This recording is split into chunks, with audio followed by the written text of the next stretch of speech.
കേന്ദ്രത്തിനെതിരായ കേരളത്തിന്റെ ദില്ലി പ്രതിഷേധം ഇന്ന് 11 മണിക്ക് ആരംഭിക്കുന്ന പ്രതിഷേധത്തിന് മുഖ്യമന്ത്രി പിണറായി വിജയൻ നേതൃത്വം നൽകും. ഇന്ത്യ സഖ്യത്തിലെ നേതാക്കളും പ്രതിഷേധത്തിന്റെ ഭാഗമാകും.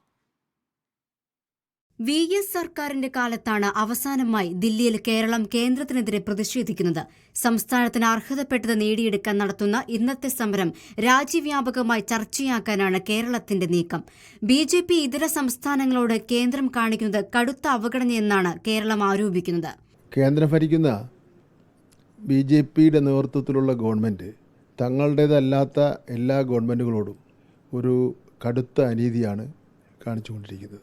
സാമ്പത്തികപരമായി ആ സർക്കാരുകളുടെ ഞെരുക്കുക മാത്രമല്ല, കേന്ദ്ര അന്വേഷണ ഏജൻസികളെ പ്രയോജനപ്പെടുത്തിക്കൊണ്ട് ഒരുപാട് പ്രശ്നങ്ങൾ സൃഷ്ടിക്കുകയാണ്. നാളെ 11 മണിക്ക് മുഖ്യമന്ത്രി, മന്ത്രിമാർ, MLA മാർ, LDFന്റെ പാർലമെന്റ് അംഗങ്ങൾ എന്നിവർ മാർച്ചായി ജന്തർ മന്ദറിലേക്ക് പോകും.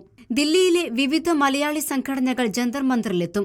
NCP അധ്യക്ഷൻ ശരത് പവാർ, പഞ്ചാബ് മുഖ്യമന്ത്രി ഭഗവത് മാൻ, DMK നേതാക്കളടക്കം പ്രതിഷേധത്തിന് പിന്തുണയുമായി എത്തും. കേരളത്തിൽ ബൂത്ത് തലത്തിൽ വൈകിട്ട് 4 മുതൽ 6 വരെ LDF പ്രതിഷേധം സംഘടിപ്പിക്കും.